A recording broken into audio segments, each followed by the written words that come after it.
In 2001, Games Workshop released the game Inquisitor. It was set in the Warhammer 40,000 universe, but not upon the war-torn battlefields that we had only seen up until that point. Instead, this game took the action to the darkest corners of the Imperium, to its seedy underbelly, a place where rival Inquisitors led small covert warbands in a battle against one another for the very Emperor's soul. The game went on to become a cult classic because it painted a vivid picture of the Imperium like we had never seen before. While the weird and the gothic had always existed in the game, especially in the artwork of the legendary John Blanche, this was the first time we got names to those faces. It introduced many lore staples, from the Enforcers and their cyber mastiffs, to the Archoflagellants, Death Cult assassins, demon hosts, and of course, the Death Watch, a secretive organisation of space marines drawn from across the different chapters that could be called upon by the Inquisition in times of dearest need. The game was also quite a strange one. The miniatures were of a different scale. They were 54mm compared to the 28mm of standard Warhammer 40,000. And to reflect the zoomed-in scale of the game, the rules were suitably crunchy. It also brought back many anachronistic elements. The game required a referee or a games master to design the scenarios and run the game. But this has led to a misconception around Inquisitor, that these mechanics are drawn primarily from role-playing games, or that the game seeks to be a hybrid between a traditional wargame and a role-playing game. The truth is, Inquisitor is drawing upon a tradition much older, one that predates modern role-playing games, and predates even Dungeons & Dragons. And as we delve down this rabbit hole, we're going to find not just the roots of Inquisitor, but the roots for all modern miniature games, both war games and role-playing games. In other words, everything you've been told about Inquisitor the game has been a lie. See you after the jump.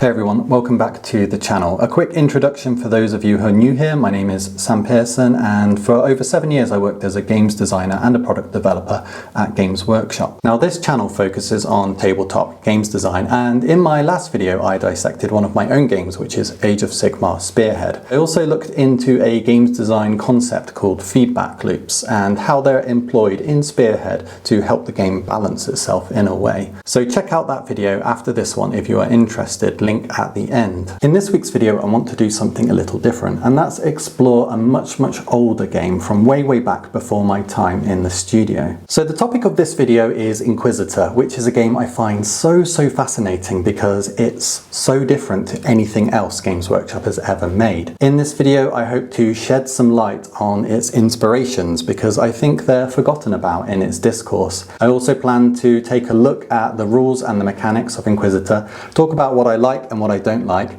and what I would do to the game if I had the chance to bring it back. So to begin with, what was Inquisitor like? As mentioned in the intro, this game is a cult classic, no two ways about it, and its legacy lives on today, both in how it shaped the background of modern 40k, but also how it shaped the minds of a whole generation of hobbyists, transforming them into die-hard Blanchitsu fanatics. But I will say I think the main reason the game is so celebrated is not really the miniatures or the rules, but the background and the art. As well as introducing a host of much-loved archetypes to the lore, such as the Death Watch, the background section to this book told for the first time the dark and compelling tale about the warring factions of the Inquisition. Up until then, the information we had on Inquisitors was scant, contained within a few paragraphs found in Codex Imperialis and other sources. And from the tantalizing blurb found on the opening pages of Inquisitor, we learned that everything we had known up until this point had all just been a lie. In truth, the Inquisition was a fractured organisation, torn in two by a schism between the Puritans and the Radicals. The Puritans are opposed to all Xenos and demonic weaponry and technology, and actively seek to destroy it, while the Radicals covet those very same weapons. They seek them out not to destroy them, but to use them against the enemies of mankind and benefit the Imperium. But this channel is all about games design, so what were the rules like? I'll do a critique of the rules later in the video, but as mentioned, they were full of crunch and detail. And one of the funnest things to do is pore over the different war gear and abilities. For me, these sections are chock full of inspiration. One of the defining features of this game was the freedom it granted when creating the cast of strange personalities that made up your warband. So much of the book is dedicated to giving you different options to pick from. For example, I love this section about bionics and implants. Not only does each part of the body have separate rules for the bionic given, but those bionics are further divided into crude, average, advanced, and sometimes even highly advanced, all with different effects. Very, very cool. There are loads of really thematic rules elsewhere too. I love being able to fire weapons such as autoguns on different firing modes, single shot, semi-automatic, or letting rip on full auto. The rules are not without their humour too. When a fighter is hit, they can take the attack in any of the different locations upon their person, and having your opponent's stoic and unflappable Inquisitor take an acute hit to the groin is never not going to be hilarious. Now, there is a big misconception in the community about the rules of Inquisitor, and that is the idea that it draws inspiration from role-playing games, or it seeks to blend role-playing games and war games together. I can see why people might think that. The game needs a referee or a games master to be played, and that individual is also tasked with coming up with the scenario, or to put it in other words, creating the encounters. The rules are also a lot more crunchy as mentioned. For example, each time a fighter is activated, the way it works is the player first declares as many micro actions as they wish for their fighter, and then declares the order in which they will be attempted. For example, they might say, my character turns to face their opponent, then draws their las pistol from their holster. Then they will take aim for a moment before firing the shot. After declaring this action string, the player rolls a number of dice equal to the fighter's speed value, and for each 4+, one of the actions in the sequence is completed, meaning there is an unpredictable element in how far down this action chain the fighter gets during their turn. The order in which fighters are activated in the game also shares similarities with role-playing games. In Inquisitor, you don't take turns, nor do you take alternate activations as we would think of them in a modern skirmish game where it goes back and forth between the players. Instead, all the fighters are ranked based on their speed value, and this creates a set order in which the fighters are activated. And this is very reminiscent of the initiative order found in role-playing games like Dungeons and Dragons. However, despite these shared similarities, to say that Inquisitor is trying to blend role-playing and war games together,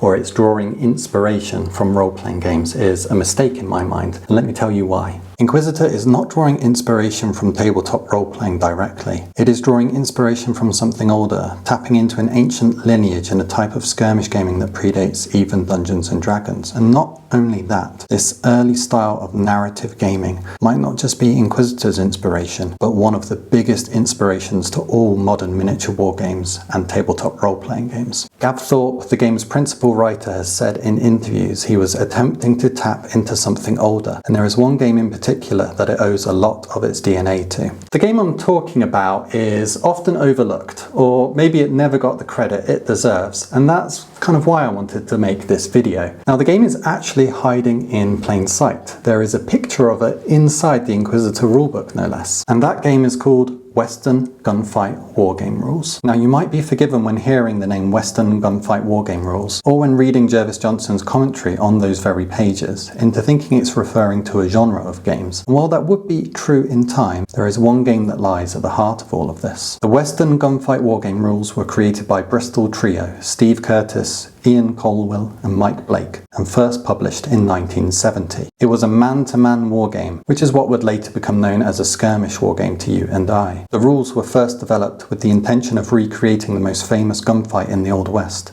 the shootout at OK Corral. But beyond this initial intent, the rules evolved into something much, much grander. The trio created their own host of characters, from sheriffs and other lawmen to all sorts of villains and other ne'er-do-wells. They even went as far as to invent their own state out in the Old West called Pima County. Their battles were strung together in an ongoing timeline set 100 years before the present date. So a gunfight fought on a Bristol tabletop on September the 15th, 1970 would be said to be taking place at the same day and month, but in 1870, which is a pretty neat idea for a historical campaign in my opinion. So what are some of the defining characteristics of Western Gunfight Wargame Rules? Well, the game used 54mm miniatures, the ground scale was 1 inch to 1 yard. Although the earliest editions were D6 based, by 1972 the percentile dice had found its way to the mass market and the game was revised to become a percentile system, or a D100 system, where you aim to roll low. As mentioned, players created a cast of villains and heroes, each with their own personalities and traits. But on top of that, they were encouraged in battle to choose actions for their characters based on their behaviour, and were discouraged from, I quote, responding to occurrences about which his figure can have no knowledge. Or as we would say, they were encouraged to roleplay and not to metagame. There wasn't any formal restrictions on character creation either. You should follow rule of cool and try to make thematic characters rather than a winning combination. The game needed a reference referee or games master to write the scenario and help adjudicate the game. And lastly, there were no formal campaign rules. Instead, the players were encouraged to link their games into an ongoing narrative filled with rivalries and shenanigans. At this point, if you've ever played Inquisitor, this should all be sounding almost eerily familiar. All of those hallmarks are also the defining characteristics of Inquisitor, even down to the 54mm miniatures and the 1" to 1 yard ground scale. But most importantly, it's this core gameplay loop of players creating personalities, a cast of villains and a cast of heroes, the games master creating a scenario that they fight over, and then linking your battles together in this ongoing narrative. At their core, the games are almost identical. And even if you think the skin over the top is quite different between the two, on the one hand you have the saloons and tumbleweeds of the Old West versus the Gothic and industrial cities of the 41st millennium. Once you understand this heritage, it puts archetypes like the gunslinger and the desperado, and characters like Slick Devlin here, into a new perspective. Not to mention, the Inquisitor rulebook features a frontier planet called Zerona, and this is basically a cowboy ghost town if ever I have seen one, just with a light sprinkling of grimdark over the top. Now, I first heard about this game with my conversations with Jervis Johnson when the two of us were working together, and it has always fascinated me because this game was a really big inspiration to both Jervis and also Rick Priestley as they were growing up. And you can see its influence not just in Inquisitor, but in lots and lots of early Games Workshop games. During Warhammer's formative years, you can see its inspiration in places like the narrative hooks found in The Lost and the Damned. These were little blurbs to give you inspiration for your scenario, and you can see its influence in things like the shootouts of Necromunda in 1995. Indeed, reading the pages in Western Gunfight wargame rules, you'll find guidance on how to run a high noon shootout. And while it is a little bit more loose and undefined than the Necromunda scenario that would come later, it very much shares the same bones. And like Inquisitor, despite Necromunda being set in these vast industrial spires called hive cities, everything is vaguely cowboy themed. You have the aforementioned shootouts, you have watering holes, outlaws, bounty hunters, Clint Eastwood, even Native Americans. Now, while you don't see this game getting discussed much in wargaming circles, you do see it discussed from time to time in role-playing game circles, and that's because its influence is much wider than just early Games Workshop. It stretches across to the other side of the Atlantic as well. Back in 1970, we were far from the hyper-connected, terminally online society we have become, but that does not mean there was no global wargames community or discourse. Back in the late 60s and early 70s, the global wargaming community was united by a monthly publication called the Wargamers Newsletter, put together by Don Featherstone. This newsletter is in itself very influential, and you could trace its lineage through to Games Workshop's Owl and Weasel magazine and later White Dwarf. This newsletter would receive submissions from both sides of the Atlantic, and Bristol trio, Steve Curtis and crew, would start posting battle reports of their games and ongoing campaigns. And these submissions soon start to attract responses from other readers too. For example, this one in May 1973. The battle report incident at Passetto Grande was quite interesting. I was particularly glad to have a chance to read how the rules play, for although I have heard some good reports on Western Gunfight wargame rules, I have had no opportunity to look them over. Gary Gygax of Lake Geneva, USA. In case you aren't familiar with that name, that's the Gary Gygax, who would go on with his fellows to create Dungeons and Dragons a few years later, released in 1974. And I think it's hard to overstate just how significant this is. Now, I'm not saying that Gary read about the exploits of the Bristol crew and then this light bulb went off and suddenly he decided to write Dungeons and Dragons with his fellows. I'm not saying that at all. However, the story of modern role-playing games and modern miniature games like Warhammer is usually reduced to this very simplistic and linear tale. I see it in YouTube videos on the history of Games Workshop all the time. There is this idea that up until the 1970s, people were playing with historicals. Then suddenly Dungeons and Dragons comes out of nowhere, completely left field, and spawns this whole new genre of game. And then from there, Games Workshop gets the license but wants to sell more minis, so makes a war game out of it. But in truth, I think it's much more nuanced. Predating Dungeons and Dragons, there's this growing zeitgeist for narrative wargames where the personality of the fighters is taken into account as you play. And furthermore, players started building their own worlds for these characters to inhabit, and their stories continued and evolved from game to game. And this growing movement breaks into two branches. On one side of the Atlantic, it takes the form of modern tabletop role-playing games.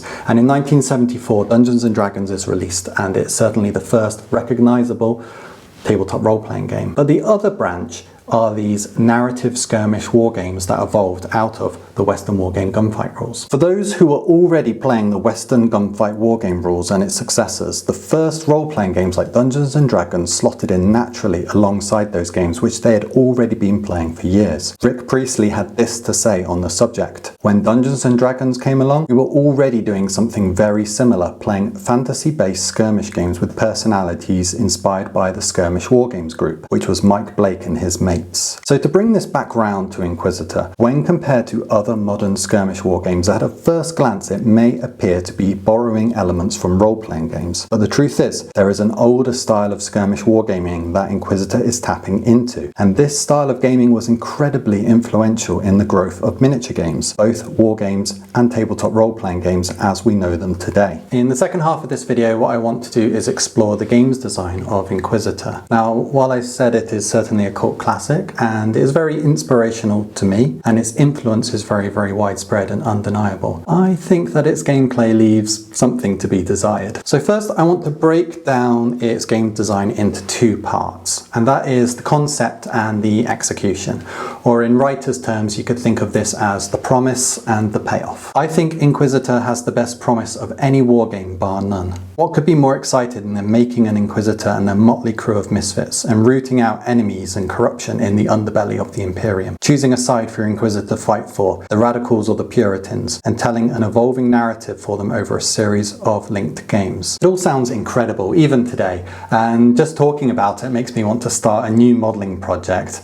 In fact, I've got loads and loads of miniatures stored away, still on sprue, exactly for that purpose, which I'll get around to one day. The crunch of the game has loads of promise too. Choosing to fire your guns on single shot full auto sounds like a compelling decision suitable for the zoomed in scale. And being able to take damage across your body has my imagination racing with thoughts of a fighter who takes a hit to the arm, being forced to stow their rifle and pulls out a pistol, taking their last few shots before bleeding out like Ryan Gosling in the snow. But when it comes to the execution, the payoff, I find the game to be bloated with mind-numbing maths and accountancy that just slows gameplay down to a trickle. Now, I have a lot of admiration for Gapthorpe, and his intention with the game was to make something that was deliberately baroque and harkened back to older narrative skirmish games like the Western Gunfight wargame rules we've just spoken of. That's a very bold design choice, and it's one that I really respect. But let me give you some examples of these complex systems that slows down play to a crawl. While all fighters in the game had a set of characteristics similar to a Warhammer 40,000 stat block at the time, so you had weapon skill and ballistic skill and things like that, there is actually a whole set of hidden characteristics in the game too. And as you play the game, you keep uncovering more and more of them. The first of these was a fighter's speed value. This is incredibly important because it determines both the order in which fighters activate and also how many dice you roll for them in their action chain. But if it's not in your fighter's stat block, how do you know what a fighter's speed value is? Well, the answer is you need to work it out. And to do so, you take the initiative characteristic, divide it by 20, round it up to the nearest whole number, and then add 1. You heard that right. For example, an initiative of 76 results in a speed characteristic of 5. This is further maddening when you find out what the tiebreaker for fighters with the same speed value is. It's just their initiative characteristic, meaning we could have used that all along. But it gets worse. The second of these hidden characteristics is something called a fighter's base injury value, which is calculated by dividing their toughness characteristic by 10 and rounding up. So a fighter with a toughness characteristic of 76, they would have a base injury value of 8. As you suffer damage, you need to keep track not just of a running total, but also keep track of every amount on every individual body part. Furthermore, each body part can suffer an injury that is light, heavy, serious, acute, or crippled, and the brackets between those are different for every fighter, set by that base injury value. So with our example of a fighter with a base injury value of 8, the first 8 points of damage suffered to the head results in a light injury. From 9 to 16 damage, it's a heavy injury, and so on. Now you might be wondering how fighters are taken down then. Well, there's another hidden characteristic, and this is called the system shock value. To work this one out, you need to take the toughness characteristic and divide it by 5, not 10, and round it up. This is how much damage a fighter can take in a single hit without being knocked out. But even this isn't the total hit points. That is determined by a final hidden characteristic called the consciousness value, which is half the toughness characteristic of the fighter, again rounded up. When they suffer this much damage, they finally go out of consciousness and are removed from play. Actually, wait, there's this instant death value too, which is just their toughness characteristic. Okay, you get the point. The rules are very, very, very complex, and in a way that I find to be a deterrent to actually playing the game, because it just slows it all down to a snail's pace. I think this sentiment is reinforced by the Inc. 28 scene at large. For those who don't know, Inc. 28 is the group of hobbyists carrying out the legacy of Inquisitor, but in 28mm instead of 54mm. They are all united by modelling, but the scene is fractured when it comes to rule sets they use. Some use the original game, others prefer hacks of old Necromunda, others hacks of new Necromunda, and others still use indie rule sets for their games. The scene loves the promise of Inquisitor. Creating a retinue or a warband is an invitation to unbridled creativity, and it speaks to the soul of anyone who has lost themselves before staring at all the odd characters hiding in the back of a John Blanche painting.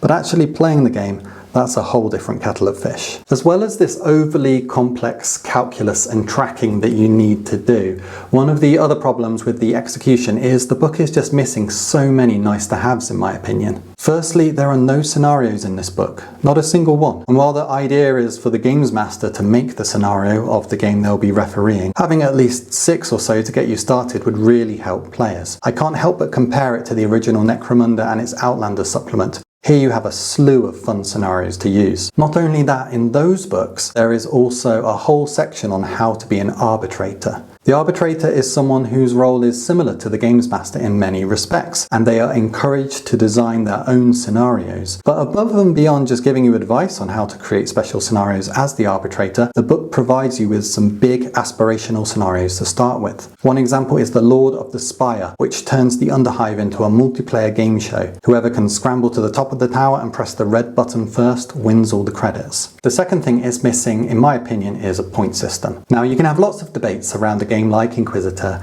Does it need a point system? Would it encourage optimization that is against the spirit of play?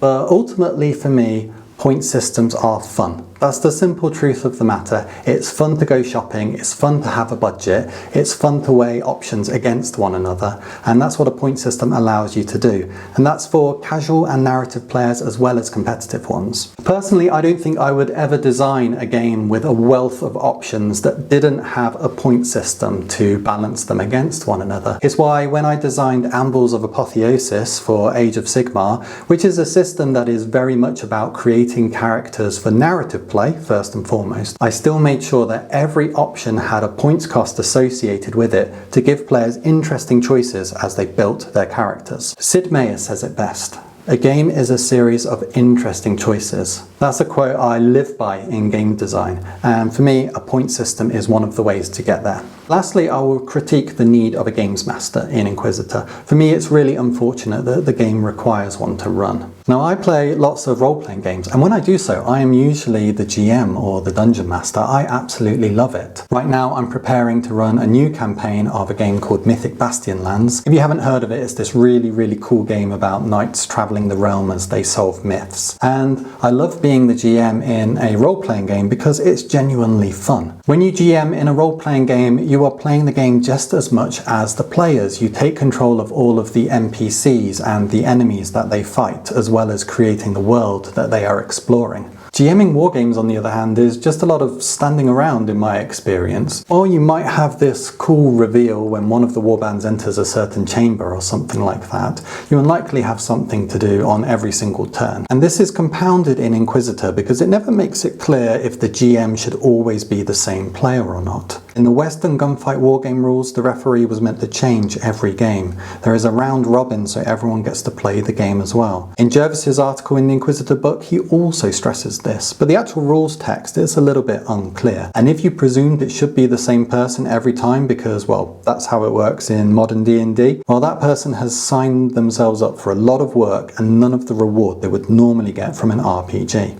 So I love the concept of Inquisitor. I love the game that it promises. It's just that its execution falls a little bit flat to me. Now, working on a new edition of Inquisitor would have been a dream project for me while I worked at Games Workshop, but sadly the stars never aligned on that. Still, it's fun to think if I was to bring back Inquisitor, what would I do to it? I do think there's a big appetite for a game like Inquisitor as well. I think we saw that with how the Kill Team expansion, Ashes of Faith, flew off the shelves in record time. But Kill Team doesn't quite scratch the same itch for me. The promise of Inquisitor is this one of unbridled creativity that I mentioned, being able to build a completely unique warband, while Kill Team is a tightly focused game with deliberately restrictive options. So if I was to design my own version of Inquisitor, what would it look like? Well, the aforementioned nice-to-haves would all go straight in. Removing the need for a games master, adding a point system, probably calling it credits like in Necromunda or Throne Guild like in Dark Heresy, and adding a load of scenarios for players to use and adapt. That would be my starting point. I would also take a mechanic from Warcry 2 that I designed called campaign arcs. For the unfamiliar, you can think of a campaign arc as a mini campaign within a wider campaign. So you might have a regular campaign of 10 players facing off against each other in random battles, but for 2 players inside that campaign, they decide that every time they fight, instead of it being a random battle, they will slowly play through a campaign arc together. Every campaign arc can be its own bespoke system. Some are just a sequence of battles played in order, others are more elaborate like a branching tree system. But what they all offer is a way of having your battles directly impact the next without the need of a games master to curate it. For example, you could imagine a campaign arc between 2 players that tells the story of an awakening demon host. Battles would be between a heretical and a Puritan Inquisitor, as one seeks to find the demon host and awaken it,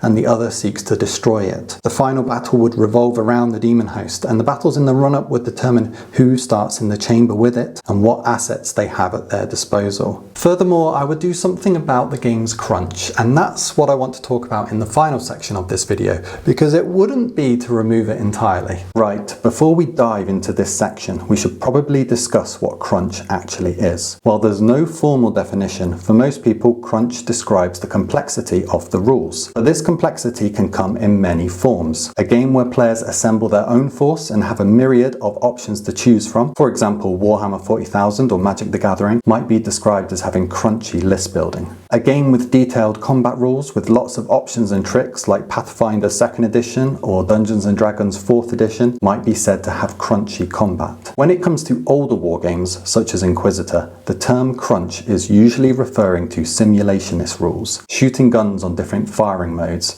having hit locations and complex damage rules, and including big tables of percentile modifiers to make actions seem as believable as possible. This is all simulationist crunch. This style of gameplay has fallen out of favour in wargames in recent years, usually because it is headache-inducing to calculate mid-battle. Now, if you're familiar with the games I designed at Games Workshop, for example Spearhead for Age of Sigmar and also Warcry, you'll know that I love simple, elegant games design, which these older games certainly are not. When I was first learning the ropes, one of the game design principles Jervis Johnson instilled within me was the idea that the shorter rule is the better rule. This was a principle we followed on Age of Sigmar to try and reduce complexity wherever and whenever possible. With all that being said, I cannot help but find a certain allure to these older games and their simulationist mechanics. It's why, although I have a lot of fun playing modern 40k, my preferred way to play is 2nd edition, with all the bells and whistles, so a full Dark Millennium supplement and the extra strategy cards from White Dwarf. I enjoy playing 2nd edition because despite the complexity, despite the crunch being a pain to work out, the situations that can arise as a result are worth it. So all this has got me thinking about crunch recently. While it's certainly not appropriate for all wargames, this sort of simulationist approach can be one of the game's draws. I think this is very much the case of Inquisitor. The game promises a level of grit and realism, and I wouldn't want to take that away. Many times when games are streamlined, it can result in a loss of flavour, leaving a game that will never surprise you, one that is cold and predictable. So is there a way to bring back this simulationist design and maintain the game's flavour, but in a more modern and elegant way? Yes, I think so.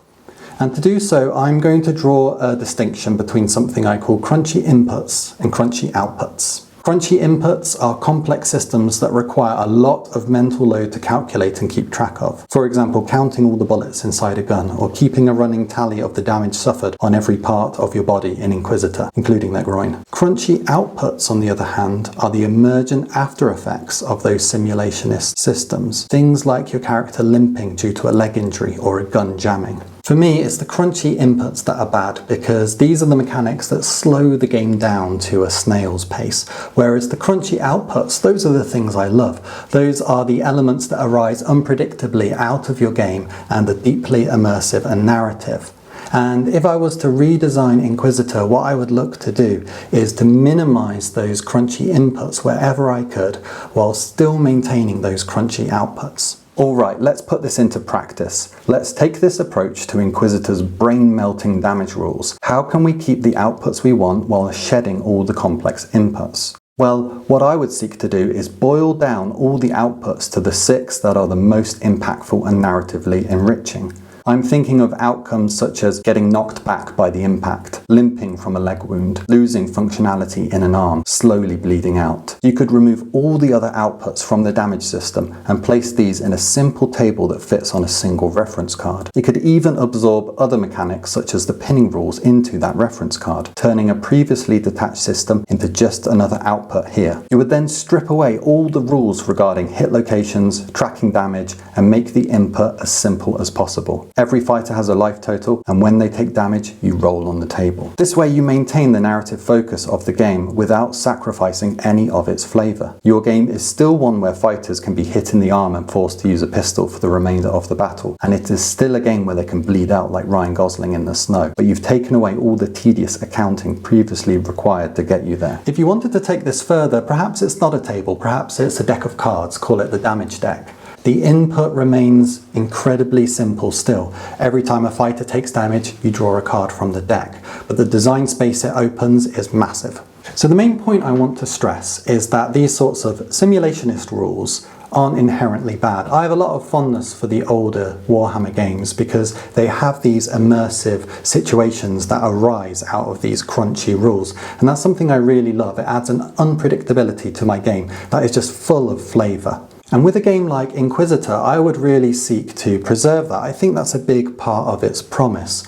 But what I'm trying to get at is you can have these really fun emergent situations arise in your game without needing to design it like it's a physics simulator to get you there. If there are examples from your favourite war games that have these rich immersive outputs, but a really, really simple, elegant input to get you there, please let me know down in the comments below, because I'm always keen to find out about these sorts of mechanics. So that brings us to the end of the video, and I hope you found this an interesting look, not only into the history of Inquisitor, but also its games design. Inquisitor has its roots in an older game called the Western Gunfight wargame rules, and that game is an older skirmish game that introduced a type of narrative gaming that predates modern role-playing games. And for me that's fascinating, because this game doesn't get the credit it deserves. It should be talked about much, much more in my opinion, so I hope my video did it some justice. The design of Inquisitor 2 deliberately harkens back to those older games, and while that was one of the design goals, for me it's actually one of the weaknesses of the system. I love the crunchy simulationist outcomes such as guns jamming or fighters bleeding out. I find that's very